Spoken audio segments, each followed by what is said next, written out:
क्या भारत में कुछ बड़ा करने की फिराक में हैं देश विरोधी ताकतें? क्या उत्तर प्रदेश और उत्तर प्रदेश में धार्मिक स्थल इनके निशाने पर हैं? हाल ही में दो बड़ी गिरफ्तारियां हुई हैं। एक गिरफ्तारी बब्बर खालसा इंटरनेशनल से जुड़ी हुई और दूसरी गिरफ्तारी आईएसआईएस पाकिस्तान से जुड़ी हुई। और दोनों ही जांच पड़ताल में पूछताछ में यही बात सामने आ रही है कि उत्तर प्रदेश के प्रयागराज महाकुंभ और अयोध्या का राम मंदिर इनके निशाने पर था। और 4 तारीख की बात सामने आ रही। एक आतंकी कहता है कि वो प्रयागराज महाकुंभ पहुंचने वाला था, वहां अटैक करने वाला था, और दूसरा आतंकी अब्दुल रहमान कहता है कि 4 मार्च को ही उसको अयोध्या राम मंदिर पहुंचना था और वहां पर अटैक करना था। तो क्या कुछ बड़ा करने की तैयारी में है आतंकी संगठन?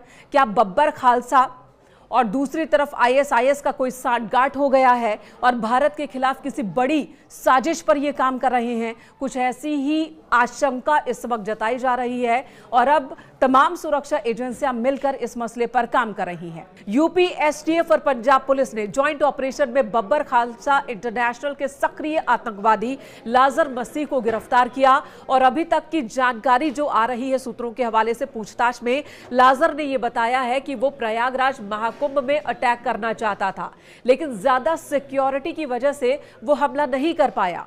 अभी इससे पूछताछ चल ही रही है। इसकी गिरफ्तारी कौशाम्बी जिले के कोखराज थाना क्षेत्र से हुई। इसके पास से जिंदा विस्फोटक और विदेशी पिस्टल बरामद किए गए। ये एक बड़ी कामयाबी है। इससे कोखराज में ही पूछताछ चल रही है। यूपी एसटीएफ और पंजाब पुलिस दोनों ही पूछताछ कर रही है।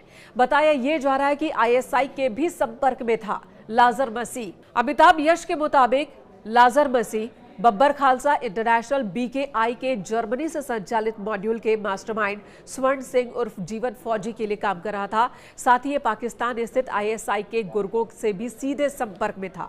यह आतंकी पहले भी गिरफ्तार किया गया था, लेकिन 24 सितंबर 2024 को पंजाब में न्यायिक हिरासत से फरार हो गया था। फरार होने के बाद ये कहां चला गया? अभी तक जो जानकारी सामने आ रही है, ये गाजियाबाद में अपनी पहचान बदल कर रह रहा था। इसके पास से 3 जिंदा हैंड ग्रेनेड, 2 डेटोनेटर, एक विदेशी पिस्टल बरामद किया गया। विदेश निर्मित 13 कारतूस और सफेद रंग का एक विस्फोटक पाउडर भी बरामद किया गया। एक आधार कार्ड भी मिला है जिस पर गाजियाबाद का पता है, और यही वजह है कि आशंका जताई जा रही है कि यह गाजियाबाद में ही पहचान बदल कर रह रहा था। और बिना सिम कार्ड वाला एक मोबाइल फोन भी बरामद हुआ है। यह एक बड़ी गिरफ्तारी है। इससे पहले अब्दुल रहमान नाम के एक आतंकी को यूपी एटीएस ने गिरफ्तार किया था फरीदाबाद से, और उसने बताया था कि वो आईएसआई पाकिस्तान के संपर्क में है और साजिश आईएसआई पाकिस्तान की है अयोध्या के राम मंदिर पर हमला करने की। आतंकी अब्दुल बिल्कीपुर का रहने वाला है, मीट का दुकान चलाता था। कुछ साल पहले आतंकवादियों के संपर्क में आया और उनके लिए काम करने लगा। अब्दुल के पास से भी विस्फोटक बरामद किए गए। उसकी निशानदेही पर यूपी एटीएस ने कई शहरों में, कई जिलों में अब तक छापेमारी की है। 3 और संदिग्धों को हिरासत में लिया है, उनसे भी पूछताछ की गई। संदिग्ध आतंकी अब्दुल रहमान के नेटवर्क के बारे में एटीएस को कई अहम जानकारियां मिली हैं। अक्सर 2 लोग उससे मिलने आया करते थे बिल्कीपुर। वीडियो कॉल भी करता था ये, उन दोनों लड़कों के साथ बातचीत करता था। कई बार ये तीनों लखनऊ जा चुके थे। ये दोनों युवक जब भी बिल्कीपुर आते थे तो गुड़म्बा में कुर्सी रोड पर एक किराए के मकान में रुकते थे, जहां रहमान भी जाता था, उनसे मिलता था और रुकता भी था। एटीएस ने इस मकान की भी तलाशी ली और यहां से कुछ दस्तावेज हासिल किए हैं।